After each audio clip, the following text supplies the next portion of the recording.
Attack on the Crimean Bridge. Russian invasion of Ukraine.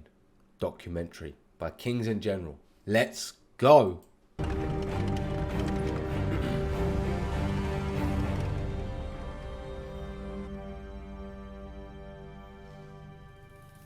It is the 8th month of the Russian invasion of Ukraine.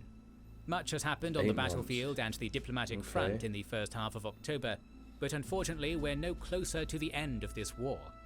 Ukraine continues its liberation efforts, while Russia has started sending its first mobilized troops into the battlefield. Stakes are getting higher, and the situation is escalating with the nuclear threat looming in the background. Well, if you guys have any sort of videos in regards to some of the content being shown from the actual war, let me know. Welcome to our video on the events of the Russo-Ukrainian war that took place in the first half of October. In our previous video, we described the Ukrainian advance east of the river Oskil. On October 1st, the Ukrainian army reached one of the main targets of its operations in northern Donbass by liberating Liman as the 81st Airmobile Brigade, elements of the National Guard, and the Klyuchevsky Battalion entered the city. Russia also lost Yampil, Stavki, Zarichna, Torska, and several other settlements in this direction.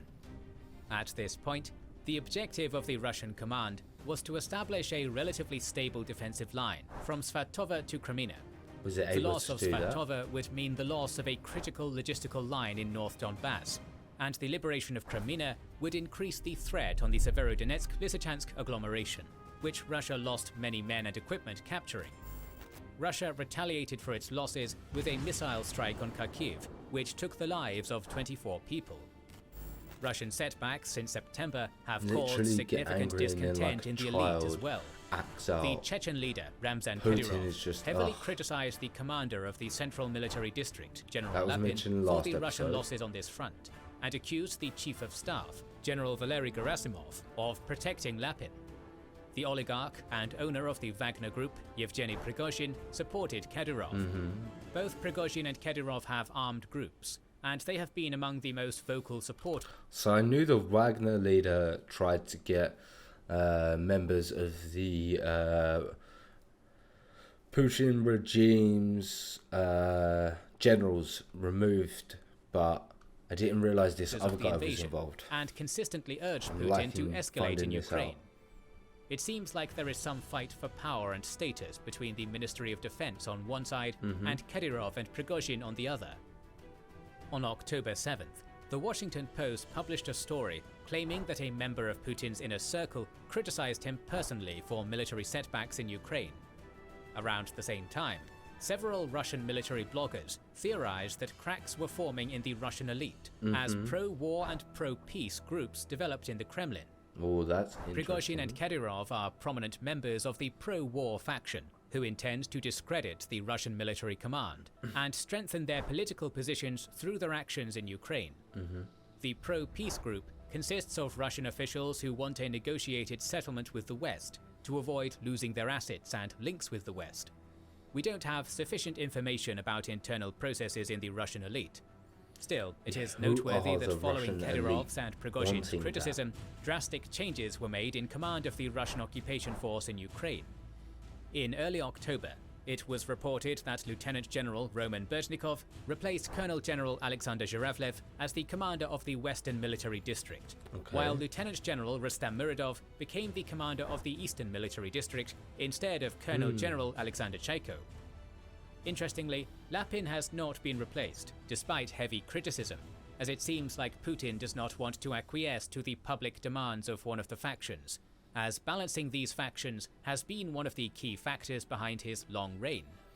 Putin cannot afford to look weak at this point. Can get more power. Still, Putin's promotion of Kadyrov to General Colonel, the second such promotion since the beginning of the war, created some discomfort among the nationalist groups, worried that the Chechen leader was gaining even more prominence. At the same time, Putin also understood the gravity of his military situation in Ukraine and changed the overall commander of the Russian invasion of Ukraine.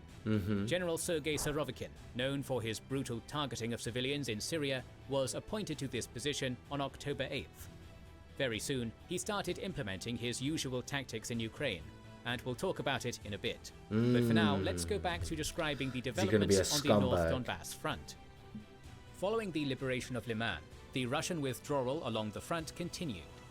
In the south of the front, the 81st Airmobile Brigade and the 95th Air Assault Brigade pressed the Russian army units, which had earlier retreated from Liman, namely elements of the 144th Guards Motor Rifle Division, the remnants of the battered 201st Military Base, and the Bars 13 and 16 volunteer units, further towards the outskirts of Crimean. Also on October 2nd, the 71st Separate Jaeger Brigade pushed back the 61st Naval Infantry Brigade of the Russian Army from Nevske, while the 66th Separate Mechanized Brigade liberated Terny. By October 3rd, Russian telegram channels claimed the Ukrainian forward units had been able to reach the P-66 highway around Crimean, which threatened the Russian units in Svatovo, Rybishnya, and consequently in the Severodonetsk-Lysychansk agglomeration. Along with that, Nizhya Solona, Pitliman, Nizhnya Zherevka, Borova, Shikivka, Borislavka, and Borivska Andrivka on the eastern bank of the Oskil were liberated by the 80th Air Assault Brigade and the 92nd Mechanized Brigade, as the Russian army in this area retreated to the east bank of the river Zherebets to create a new defensive line between Svatova and Crimean. On October 5th, the 71st Brigade continued its advance with the liberation of Rakivka and Makivka villages of the Luhansk Oblast, as the 61st Naval Infantry Brigade retreated towards the Russian defensive line around the P-66 highway. In the next few days, Ukrainian forces liberated Shlushkivka, Stelnikivka, Novolubivka, Novoyahorivka, Rostova, Pishchena, Krokomelna, Kislivka, and Kotolyarivka, as the Russian army continued retreating to their defensive line to presumably make a stand there. Reports of the newly mobilized Russian troops arriving at the new Russian defensive line between Svatova and Crimean emerged on October 11th. Mixed information about Russian attempts to push back the 81st Airmobile Brigade and the 95th Air Assault Brigade from the outskirts of Crimean towards Zarishna and Toska have been refuted by Ukrainian military bloggers, as the Russian counter-offensive launched on October 11th failed. Why did it fail? Nevertheless, the arrival of Mobiks, if they don't let me know, then you guys let me know in the comments box down below. Command to attempt to reverse the momentum on this front. Surely mobilized Russian soldiers are untrained, or extremely poorly trained. This is what I thought. But the early indications demonstrate that Russia intends to send the bulk of its new conscripts to the North Luhansk front line to stabilize it, and the sheer quantity of Russian troops in this area can potentially slow down the Ukrainian advance. As of October 16th, Ukraine has been advancing towards Svatova from 3 directions. The Ukrainian command intends to capture this town before the number of mobilized troops becomes a problem.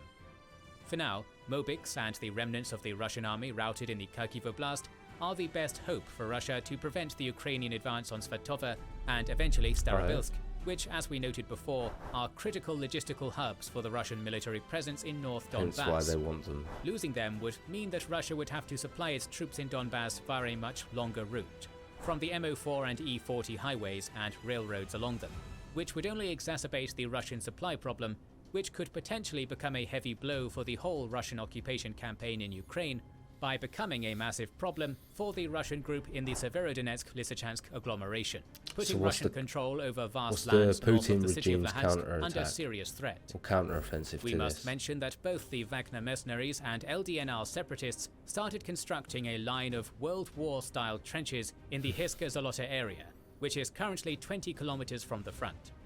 This raised some eyebrows, as this is the only general area where Russian forces have any momentum, and the Ukrainian advance is happening elsewhere. The Russians also experienced severe problems on the Kherson front, where the battles intensified. The most defensive position on October 2nd, Ukraine breached Russian lines along the right bank of the river Dnipro and forced them to retreat up to 30 kilometers south. The Ukrainian 60th Brigade capitalized on the fact that the Russian 98th Guards Airborne Division was pulled out for rotation and cut through the understaffed 80th Motor Rifle Brigade. As a result, within a day, Ukrainian forces, reportedly spearheaded by 17 tanks and 11 infantry fighting vehicles, managed to advance for almost 30 kilometers from Zolotobalka to Dadcheny, as the Russians hastily retreated. Yo, this is going so well for the Ukrainians at the moment. Shevchenivka and Lyubimivka were also liberated. They should be proud. This attack aimed to reach Novokhakovka and the P-47 highway, to divide the remaining Russian forces on the right bank of the Dnipro. The 35th and the 36th Naval Infantry Brigades of Ukraine were not able to achieve similar success around Davydiv Brid initially. but they finally managed to defeat the Russian units in the area, as on October 4th, Ukraine broke through the Russian defenses in Davydiv Brid, liberating this long-contested Russian stronghold in the area, along with Velika Oleksandrivka and Mala Oleksandrivka. The Russian retreat along the Dnipro continued as they blew a road bridge in the area to delay the Ukrainian advance. The long front line in the Kherson Oblast, sparsely manned by the Russian units, was tough to defend for the Russian army, suffering from diminishing manpower, and as their defenses had been breached, they decided to drop back and establish a narrower front line, roughly going along Brest-Liska, Borozenska, Milovo. The liberation of Bitcheny means that Chaplinka, which Russia used extensively as an airbase and logistical hub, is now in range of the HIMARS missiles. That's an issue. Whose land is this? My land. Russian defenses in North Luhansk and Kherson Oblast had to rely on establishing strongholds in towns and villages, since Russia simply did not have enough men to defend the whole front line properly. Such strongholds are vulnerable to flanking and attacks from the rear, which the Ukrainian army took advantage of. Some Ukrainian commentators have criticized the Ukrainian command for not pursuing the routed Russian units, and hence deepening their advance, as instead they preferred to mop up villages and settlements on the way to prevent any surprises. The Ukrainian leadership probably chose this tactic not to overextend its supply lines, but this has allowed the Russian army to build some defensive fortifications on their next line of defense. There are reports of the construction of fortifications in the city of Kherson and Vysela. These fortifications cover a small area, and it looks like their purpose is to buy just enough time for the orderly retreat of the Russian units from the western bank of the Dnipro, so they're giving if up holding this it becomes too area costly. as well. On October 9th and 14th, Russia attempted to counterattack Ternovy Pody, Novokamyanka and Sukhistevok, but this attempt was repulsed. It is reported that another common destination of mobilized Russian soldiers is the Kherson front. I'm surprised Putin they're wants to losing hold this the area. right bank of the Dnipro, particularly after losing annexing this Kherson area as well. Oblast, even though he's not sure where the borders of his annexed territories are, according to his spokesman Dmitry Peskov. Military commentators predict that Russia will have to withdraw to the eastern bank of the Dnipro in the foreseeable future. At some point, the Ukrainian pressure, accompanied by the Russian inability to adequately supply its troops against the background of ever-present HIMARS strikes on pontoon bridges and crossings on the river Dnipro, will force them to make this tough and unpopular decision. It is claimed that Putin ordered his commanders not to retreat on the Kherson front. On October 8th, a huge symbolic, strategic and operational event occurred. A major explosion significantly damaged the Kerch Strait Bridge, linking Russia with occupied Crimea. This bridge, consisting of a highway and a railroad, completed in 2019, is a project considered very personal for Putin, and has a... I also believe that it was done by Ukrainian special forces. And it's so interesting that they're behind symbolic the lines. Meaning in terms of his perception of himself as a unifier of the Russian lands. The bridge was a statement project, conveying the message that Russia is now forever linked with Crimea. The Kerch Bridge allowed Russia to establish a land link with the illegally occupied peninsula, enabling the Russian army to supply its units on the southern front. This explosion destroyed one lane of the road bridge and damaged the railroad track. Russia immediately started repairing the bridge, which is already open for passenger rail and light road traffic. However, it looks like the bridge is still too damaged for the movement of heavily armored vehicles and rail freight transport, which exacerbates the supply issues of the southern front. There is another railway and highway connecting Russia to the occupied Kherson Oblast, but the Melitopol-Tokmak railway is too close to the Zaporizhian front, and the road connecting Mariupol to Kherson is of lower quality. The damage to the Kerch Bridge will likely cause delays in Russian logistics, as the government intends to complete the repairs by July 2023. There have been different explanations for this explosion. The most common version, corroborated by footage of the incident, is that a truck carrying explosives exploded on the bridge and caused the explosion of 7 fuel tanks moving on the railroad at this point. Unmanned kamikaze boats and missile strikes are among other versions. Holy! That explosion was massive. Whatever the cause, the blast was received very differently by either side. Ukraine did not officially claim responsibility, but some officials openly celebrated the damage to the Kerch Bridge. Some have speculated that the explosion was caused by internal fighting in the Kremlin, possibly to sow more seeds of suspicion within Russian ranks. The Russian reaction was disbelief and anger. After all, the Kremlin guaranteed the security of the bridge on numerous occasions, but failed to protect it from what looks like an ingenious operation of Ukrainian intelligence. At first, Russia did not officially blame Ukraine and opened an investigation, which predictably concluded that Ukraine was behind this attack. It is essential to mention that the commentators claiming that Ukraine committed a terror attack are wrong. I'm not too sure. The bridge sure. Was used for military logistics, and as such was a valid military target, even though civilian casualties occurred. Russia retaliated with a series of strikes on Ukrainian civilians lasting several days. It was arguably the biggest such attack since the early days of the war. On October 9th to 11th, 6 missiles hit several apartment blocks in Zaporizhia, killing dozens. This was followed by an airstrike on targets in 16 different cities in Ukraine. Russia launched 83 missiles and 24 drones, according to Ukrainian command. Ukraine managed to shoot down 43 missiles and 13 drones, but Russia still inflicted significant damage on Ukrainian infrastructure in Kyiv, Kharkiv, Dnipro, Lviv, Ternopil, Zhytomyr, Kremenchuk, and other cities. At least 11 civilians were killed in this attack, which seemingly had little to no military significance, as Russia wasted its limited precision missile and drone stockpiles to damage Ukrainian energy and heating infrastructure, parks, playgrounds, residential buildings, a German consulate, and the pedestrian Klitschko Bridge in Kyiv. So I knew about the electric grid and the heating infrastructure, but the parks and playgrounds is disgusting. For several days, Russia continued its airstrikes, using Kh-101 and Kh-55 Iskander missiles and Shahed-136 drones supplied by Iran. These retaliatory airstrikes aimed to break the resolve of the Ukrainian people to fight, damage their morale, and cause problems with power and heating for ordinary Ukrainians. Hello, my favorite workers. Surovikin, notorious for destroying Aleppo in the Syrian war, was putting his stamp on the Russian invasion using similar tactics. But this was an ineffective use of precision missiles. There is no indication that these airstrikes have broken the Ukrainian will to fight. No, they wouldn't. On the contrary, it has made them You angrier. attack civilians. Ukraine has responded by striking the energy infrastructure of Belgorod, along with targeting Russian ammunition depots stationed in the region. The Russian reserves of precious precision missiles have further decreased.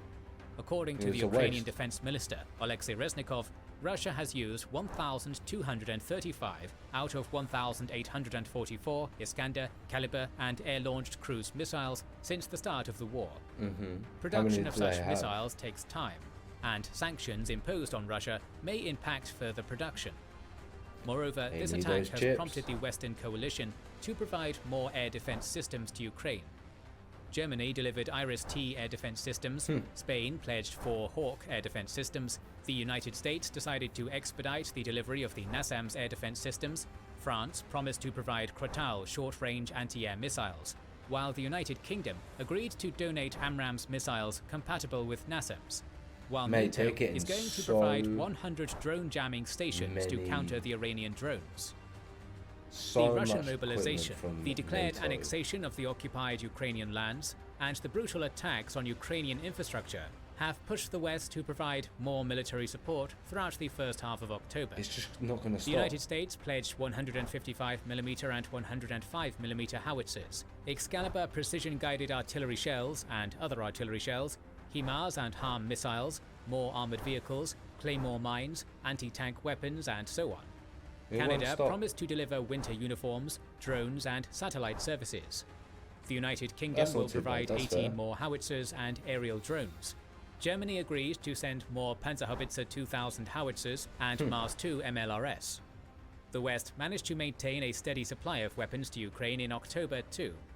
There are fears that this arms support will diminish the Western weapon reserves, but for now the support is strong, and there's no indication that it will decrease.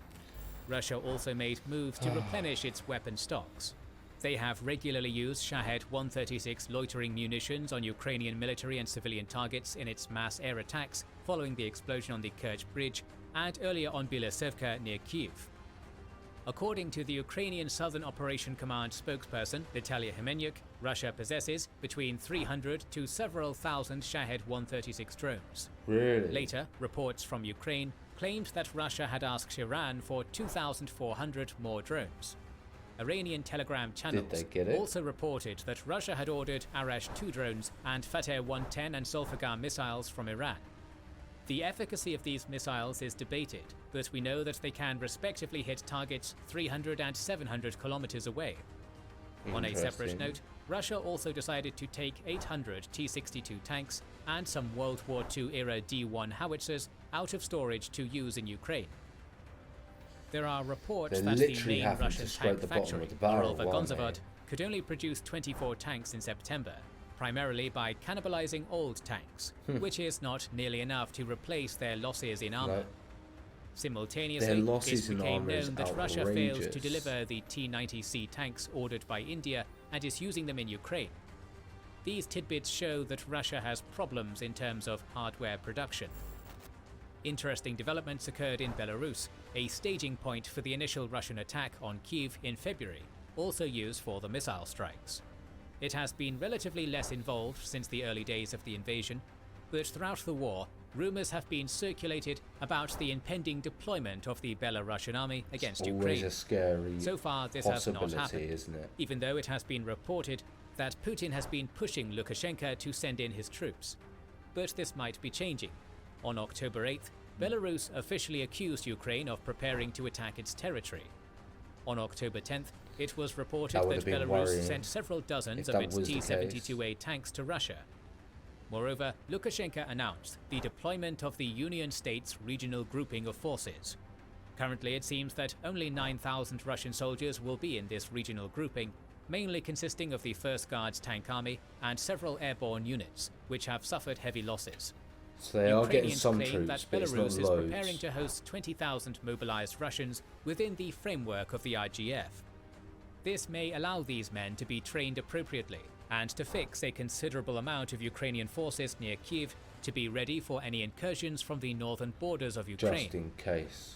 The fact that Belarus is sending tanks and military equipment to Russia instead of stationing it on the border with Ukraine indicates that, at this point, Russia and Belarus do not plan to attack Ukraine from the northwest. On October 14th, Lukashenko proclaimed a counter-terrorism operation regime in Belarus, without explaining what it meant. It looks like Belarus is trying to appease Russia by giving it tanks and weapons and fixing some Ukrainian forces in the region with its posturing. We also have reports that some Shahed drones will be stationed in the Belarusian Lunenets airbase, creating a new vector of aerial threat for Kyiv. It is difficult to say if this was another attempt to put pressure on Ukraine, or a symptom of a future escalation, or just the routine. It is extremely worrying because obviously the distance between the Belarusian border and Kyiv is not far at all. Governmental procedure. But some countries diplomatically close to Russia, including China, asked their citizens to leave Ukraine. This gives us a good segue to talk about diplomatic events. The UN vote to condemn Russia's illegal annexation of Ukrainian territory passed with 143 countries in favor and only 5, Russia, Belarus, North Korea, Nicaragua and Syria, against. Rumors that Zelensky and Putin might negotiate during the G20 summit in Indonesia were circulated. Turkey announced its commitment to facilitate the talks between the two countries. Armenia and Azerbaijan have seemingly taken steps towards a peace treaty, and they managed to do it without Russian participation in the process, showing how the situation changed in the region Russia considered its backyard. That is a big Simultaneously, change. the Organization of Petroleum Exporting Countries decided to decrease oil production amid the price drop of the commodity. Yeah, but I watched a video about that. It doesn't make that much of a change. We also learned that the US has intensified negotiations with Venezuela to normalize relations and get more of the Venezuelan oil to the international markets to keep prices stable. Okay. China's lukewarm support of Russia continued, but their officials also stated that any nuclear escalation is unacceptable. That's it, it's a no-go. Not much changed on the Zaporizhia and Donbass fronts. In Zaporizhia, sides continued artillery battles without any significant movement. In Donbass, Russia went on with its frontal assaults on Bakhmut and Soledar. Reports of attacks by the Wagner and DPR units on this line emerged on October 3rd, 4th, 5th, 7th, 9th, 10th, 13th and 14th. The 93rd Mechanized Brigade continued its defense against Russian attacks, which were heavily taxing for both sides. For the first time in a while, Russia managed some advances by occupying Mykolaiivka, Druha, Zaitsevo and Vesela Dolina. The DPR separatists... As a problem, they're starting to put in a bit of a fight back now. Forces claimed they took control of both Opytna, which the Ukrainians have denied, and Ivanhoe. See what they can do. It is an interesting wrinkle that Prigozhin denied the DPR claim, stating that battles near Ivanhoe were going on, while the Wagner group captured Opytna single-handedly. In the first half of October, Ukraine maintained its momentum by advancing on two different fronts. Russia is hastily sending in Mobics to bolster its thinly manned defensive lines. However, the conduct of mobilization continued to be criticized in Russia. Putin stated that the Ministry of Defense did not make timely changes to the legal framework on the list of those who are not subject to mobilization. Adjustments have to be made.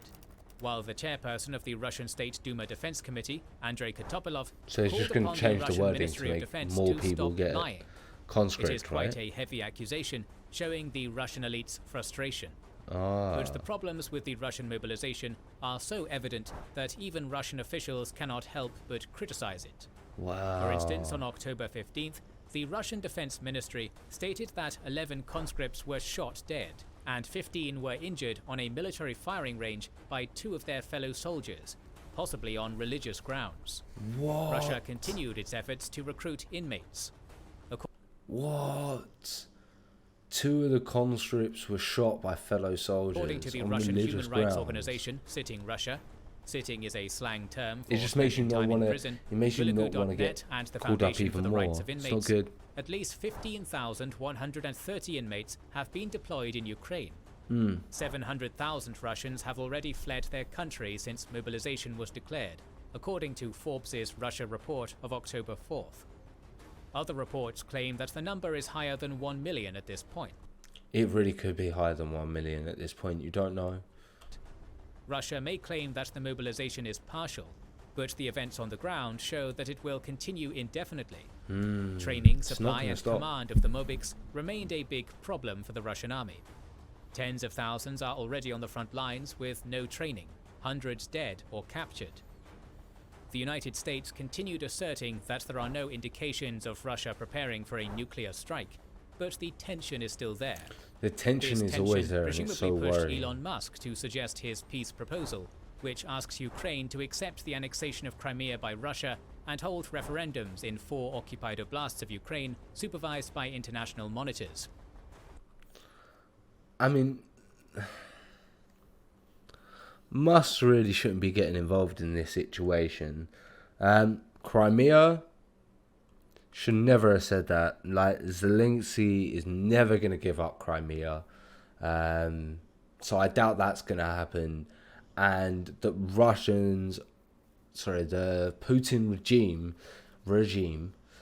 Putin regime is not going to allow a international committee to hold the referendums in those areas. They're going to say, we already held those and these are the ones that count. This caused so an it's just angry never going to response happen. from many Ukrainian officials. I'm surprised it didn't cause a response from other countries as well. Elon Musk, in this situation, you do not get involved. You do not The American political scientist Ian Bremmer accused Musk of making this suggestion after talking to Putin, which Musk vehemently denied. This story developed with reports of SpaceX asking the Pentagon to pay for the use of Starlink in Ukraine. But whether it was due to the reports of the federal investigation of Musk's attempted controversial Twitter purchase or some other reasons, on October 15th, Elon Musk made a U-turn and agreed to continue supporting Ukraine with Starlink. It is good news for Ukraine, as Starlink is a crucial component of the communication system of the Ukrainian army. Now let's talk about the losses the sides have endured. There were no recent credible reports on the Ukrainian manpower losses. But according to the October 12th report of the independent Russian media outlet Medusa, 90,000 Russian troops have been killed, disabled or gone missing since the start of the war. Medusa's report is claimed to be based on an FSB source. By October 16th, the visually confirmed losses of the sides, according to the Oryx blog, are as follows. For Russia, they are 1,342 tanks, 2,773 vehicles, 169 command posts and communication stations, 23 heavy mortars, 414 artillery pieces and vehicles, 137 multiple rocket launchers, 62 aircraft, 53 helicopters, and 138 drones. On the Ukrainian side, the visually confirmed equipment losses are the following: 298 tanks, 778 vehicles, 7 command posts and communication stations, 127 artillery pieces and vehicles, 25 multiple rocket launchers, 52 aircraft, 15 helicopters, and 38 drones. No, it's not. We're going to continue covering the illegal and unprovoked Russian invasion of Ukraine in the coming weeks, so make sure to subscribe and press the bell button to see it. Crazy amounts of equipment and supplies just being wasted and lost. Absolutely crazy. Outrageous, guys. I hope you guys are subscribed to Kingston Generals. They make amazing content, so if you haven't already, head over to their page. Our links in the description box down below. Give their videos a like, comments, and also subscribe to their channel. If you enjoy my content and you're looking forward to my next reaction, you know what you need to do. You need to like, comment, subscribe, hit that notification bell, and I will catch you in the next video.